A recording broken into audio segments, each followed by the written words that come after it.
Boa noite. Boa noite. Chuva causa alagamento e afeta trens em São Paulo. Cantareira fica estável após 14 dias de queda. Ato pede que Alckmin declare racionamento.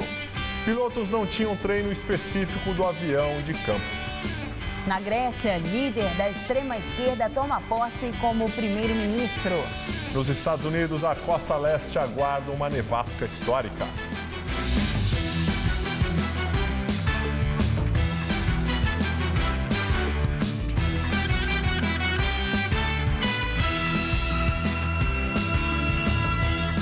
Forte temporal colocou várias regiões da cidade em estado de atenção no início da noite.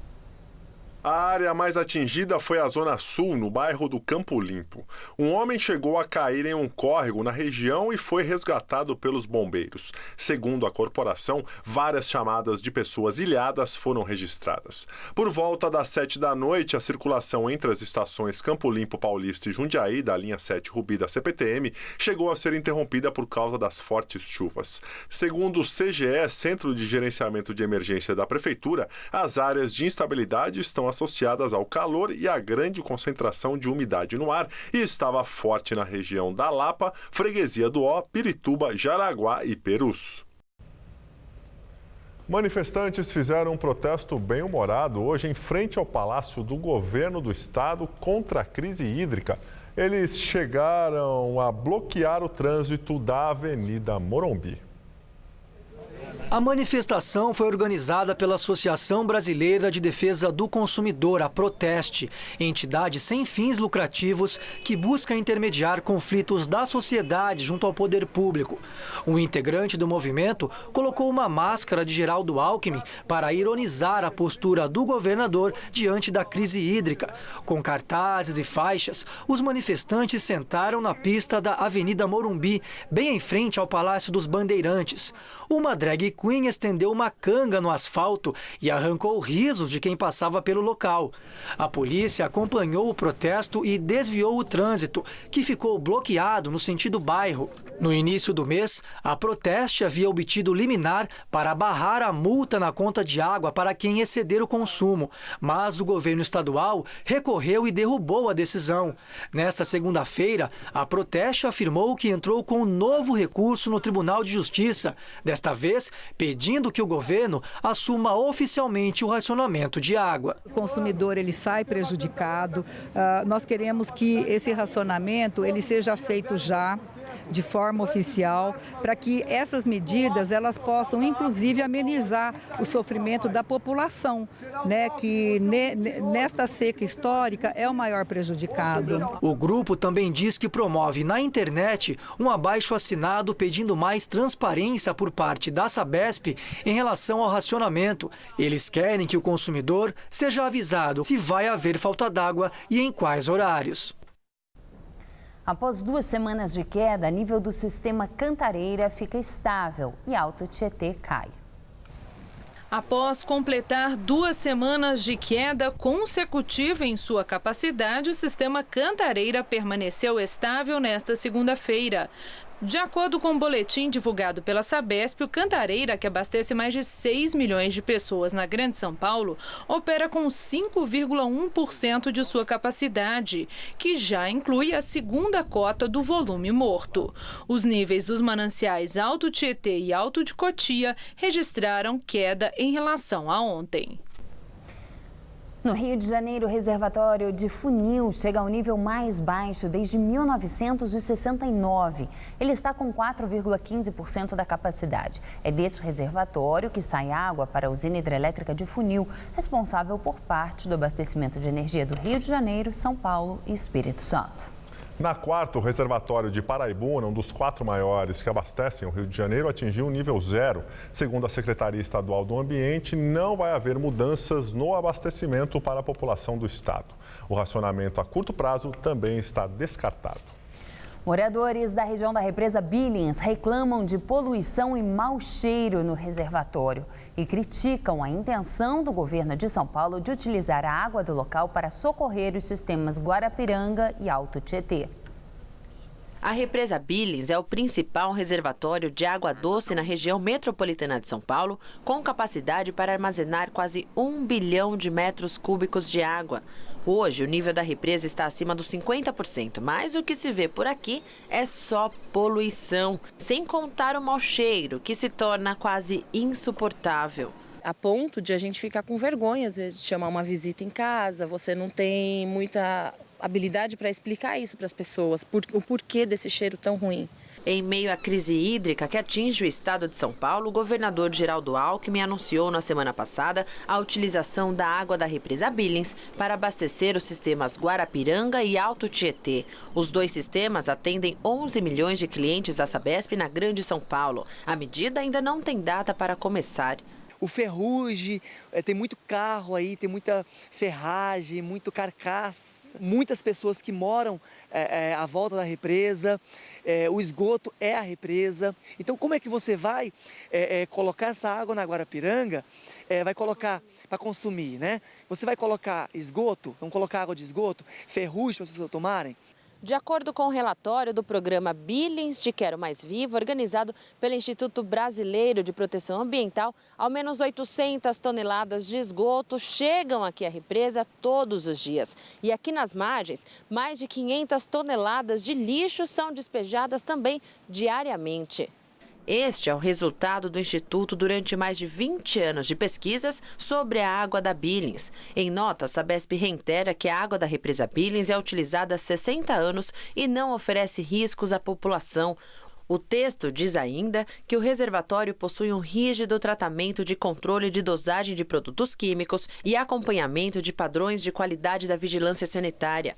É possível utilizar água como a água da Billings para abastecer a população de São Paulo. Porém, é preciso que o governo apresente qual tecnologia vai ser utilizada e qual a eficiência dessa tecnologia e que garantia, em termos de monitoramento, inclusive online, ele pode dar para a população. Em nota, a empresa metropolitana de águas de energia disse que o mau cheiro que vem sendo percebido nas imediações do reservatório Billings é consequência da forte insolação que provoca a proliferação exagerada de algas no local. E a última semana do mês de janeiro começa com temperaturas amenas de manhã e à noite, mas o tempo abafado à tarde. A expectativa é que não faça aquele calorão como na semana passada, mas as temperaturas ficam altas e acontecem aqueles típicos temporais de verão. Vamos ver em detalhes a previsão para todo o estado de São Paulo com Mariana Armentano.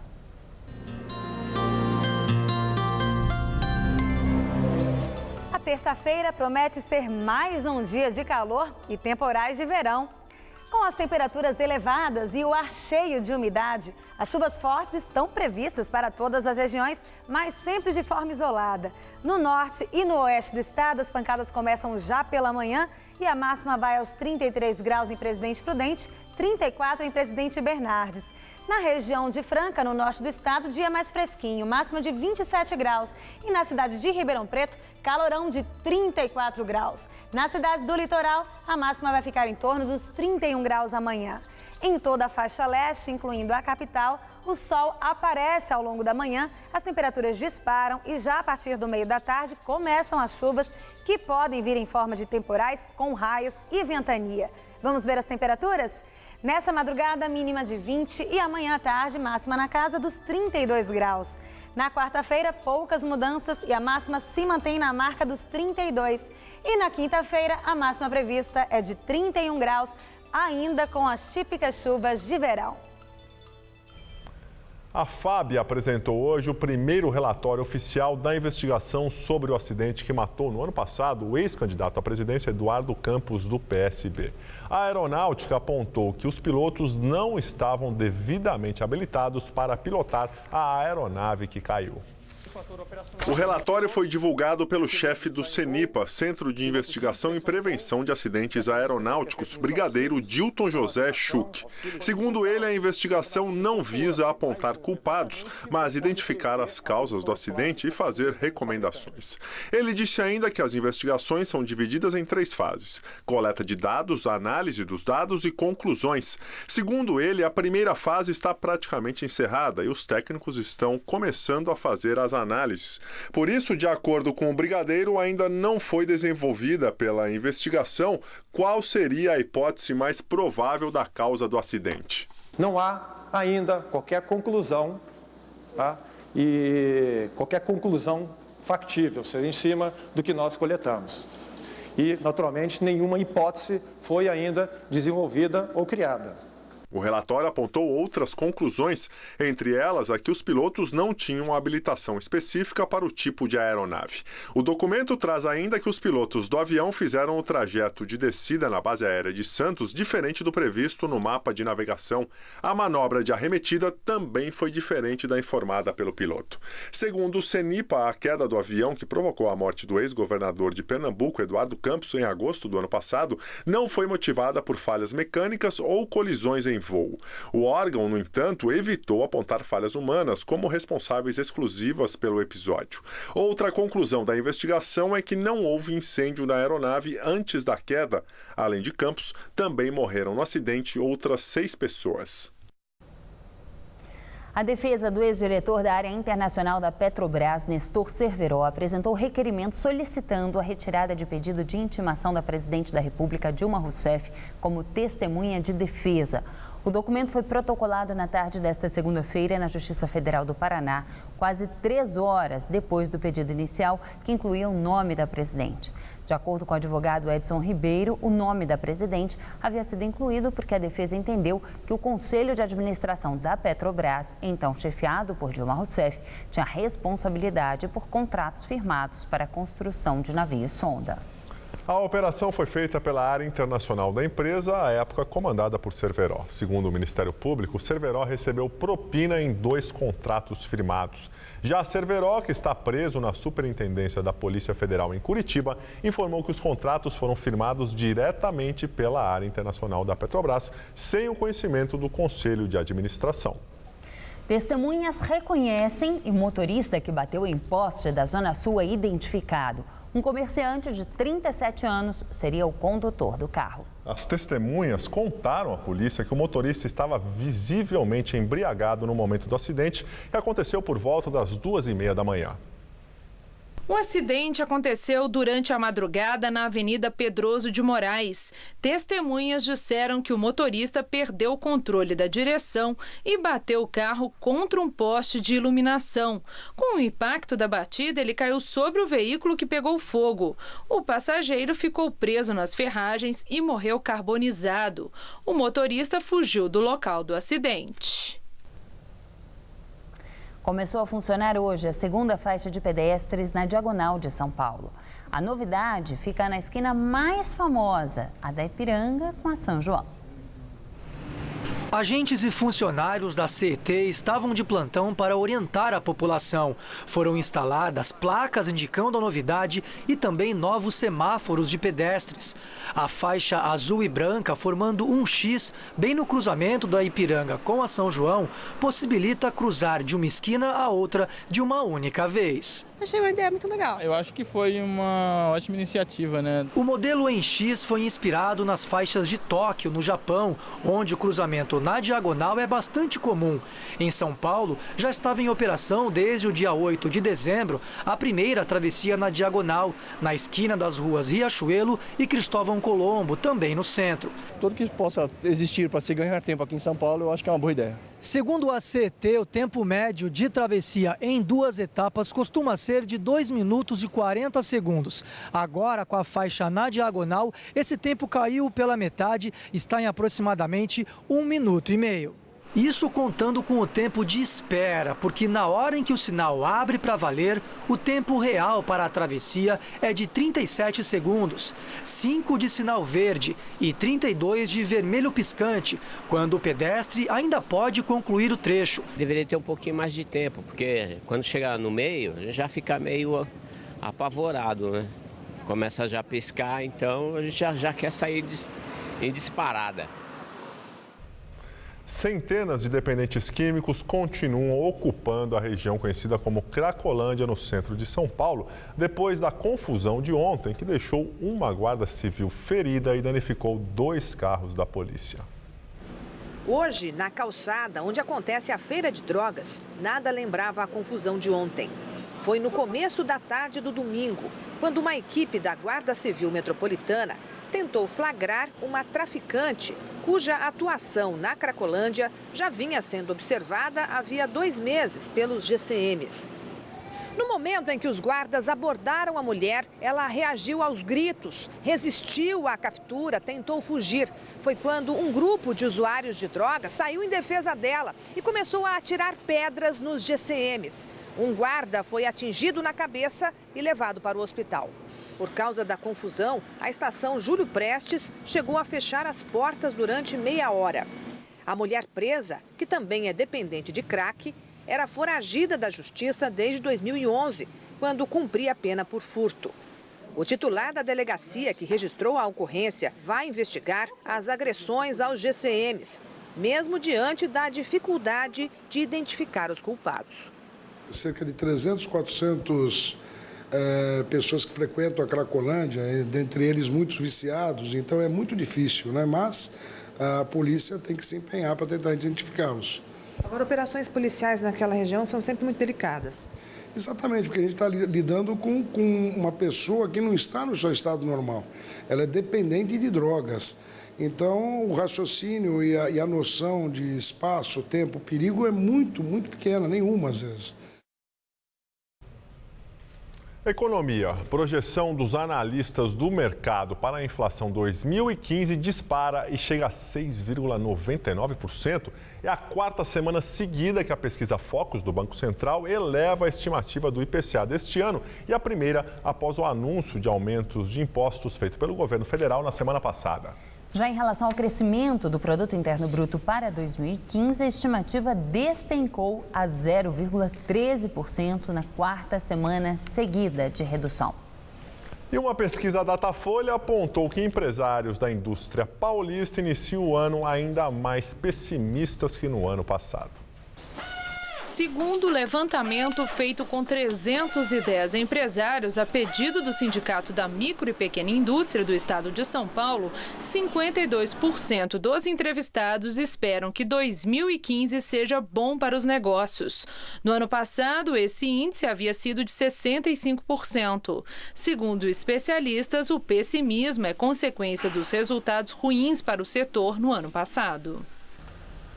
Um espetáculo em São Paulo resgata a cultura árabe a partir de cartas de amor trocadas entre um casal de imigrantes sírios. Salam Alek é ambientado em uma cozinha. O público entra na atmosfera do Oriente pelos aromas e sabores dos pratos mostrados na peça e que podem ser degustados ao final da apresentação.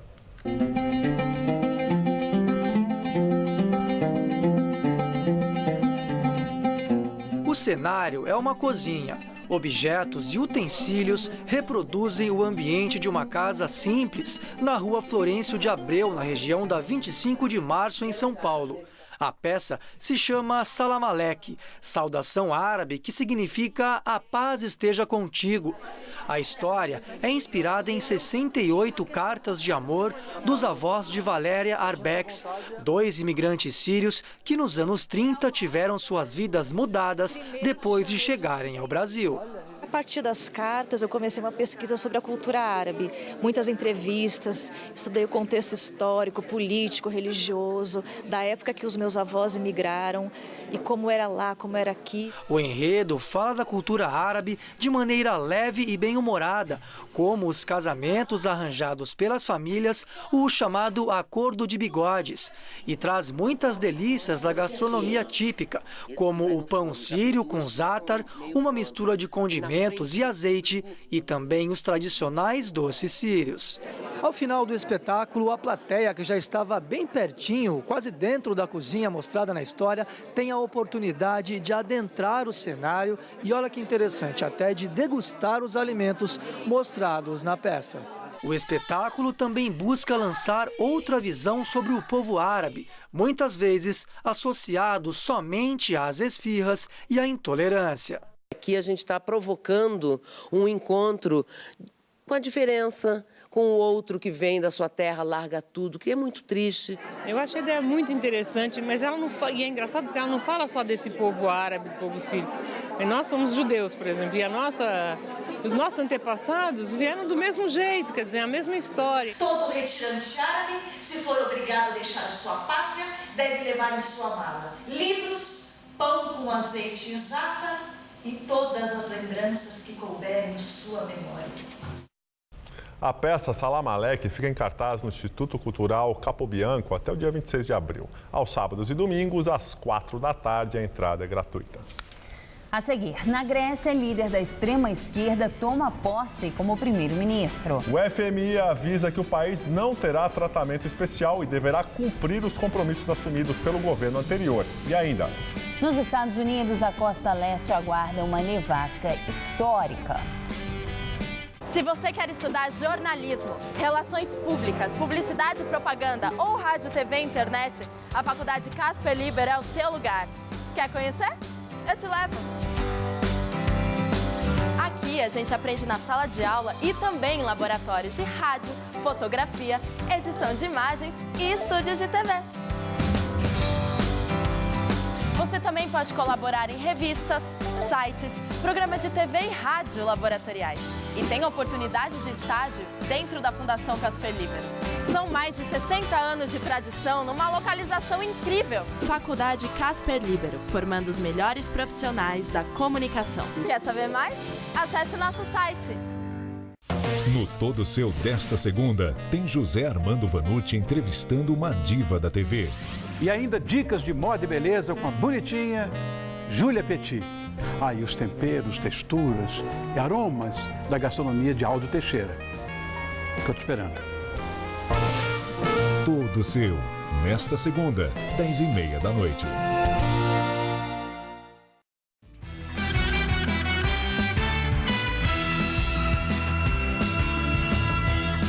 Na Grécia, o vencedor das eleições legislativas, Alexis Tsipras, de extrema esquerda, toma posse como primeiro-ministro. O FMI avisou que o país não terá tratamento especial e deverá cumprir os compromissos assumidos pelo governo anterior.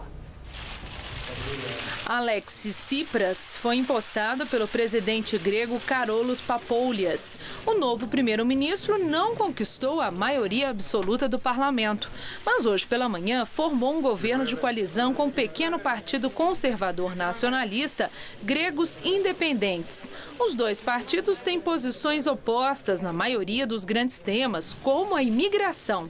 Mas os gregos independentes também são contrários à austeridade e às reformas exigidas pelo FMI, União Europeia e Banco Central Europeu, como condições para receber o resgate financeiro em 2010.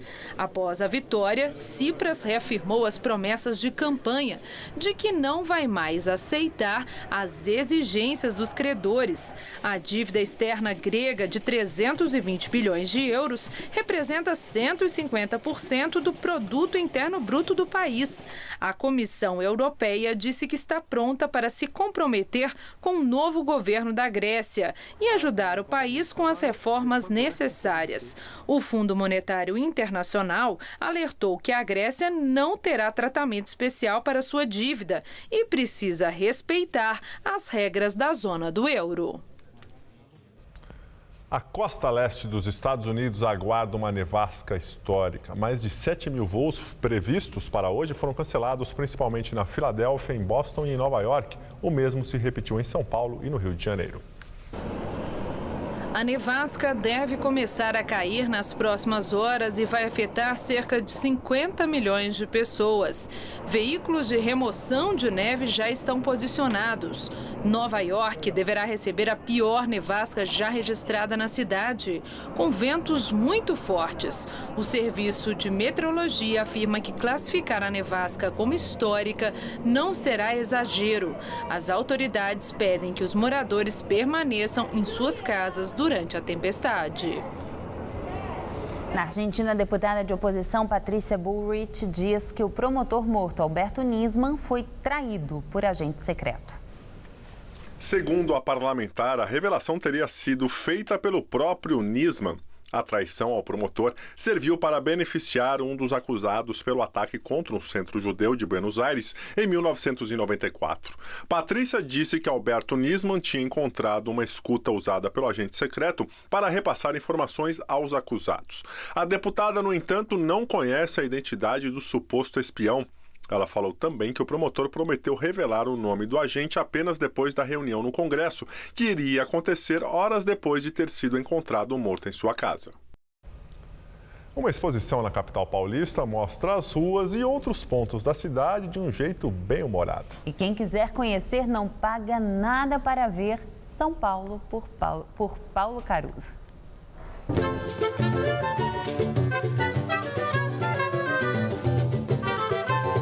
O desafio aqui é ligar o nome à pessoa e não vale dizer que é nome de rua, porque isso todo mundo já sabe que é mesmo. Vamos ver, por exemplo, este senhor do bigode considerável e cabelos ralos. Não? Eis aqui Pamplona. Sim, o senhor José Coelho Pamplona, português, comerciante e empresário. Que tal, então, o dono desse topete bem penteado e barba feita? Ele é o uruguaio que idealizou a Avenida Paulista, sabe? Joaquim Eugênio de Lima? Esse dos óculos, então, algum palpite? Tá na mesma região. É o juiz, médico, seu Adoc Lobo. E mais um, com essa roupa militar já é uma dica. Brigadeiro Luiz Antônio. Esses são alguns personagens que inspiraram nomes de ruas e avenidas de São Paulo e agora são retratados pelo traço do cartunista Paulo Caruso na exposição que celebra os 461 anos da cidade. É muito legal ver o público aqui, porque eles conseguem identificar o bairro que eles moram, as ruas que eles passam diariamente, né? Então as pessoas perdem horas olhando, lendo, porque aquela rua deixa de ser só uma via, né? Ganha uma pessoa, uma personalidade. Olha, são mais de 200 desenhos, aí fica difícil escolher quais são os personagens mais interessantes. Mas uma dose extra de bom humor faz com que alguns deles sejam especiais. Olha só esse caso. O médico legista Oscar Freire, que na visão do cartunista estaria passeando pela rua, que hoje dá nome a um dos endereços mais luxuosos do Brasil. Só que ele, como era especialista em medicina legal, estaria carregando seu material de trabalho. Para imaginar uma cena dessa, só mesmo Paulo Caruso. Na cena, num exercício de imaginação, o baiano Oscar Freire, que criou a cadeira de medicina legal da USP, estaria com um avental sujo de sangue e alguns ossos na sacola, enquanto os frequentadores das lojas ficariam indignados. Frei Caneca, que tinha esse nome por causa do pai, que era fabricante de canecas, foi um dos mais combativos opositores do Império. Os textos são super gostosos de ler também, até as histórias, que são histórias difíceis, ele consegue escrever de uma maneira que fica suave. Por exemplo, a história do Frei Caneca, né, que ele conta que foi difícil encontrar um carrasco, né, para poder matar o Frei Caneca. E nessa mesma mistura de história e diversão está lá o jornalista Casper Libero, com sua máquina de escrever no topo do prédio da fundação que leva o nome dele na Avenida Paulista. Para conhecer esses e tantos outros ilustres que fizeram a história de São Paulo, é preciso ir pessoalmente ao centro, na Caixa Cultural São Paulo, na Praça da Sé, até o dia 1º de março.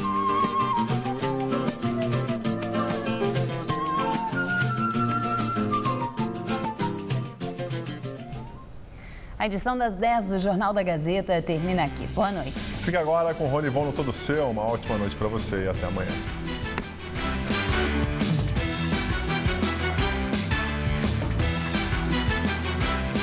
Logo mais 11h30 da noite em O Mochileiro, Daniel Thompson visita Fernando de Noronha. Assista agora Todo Seu e logo após, O Mochileiro,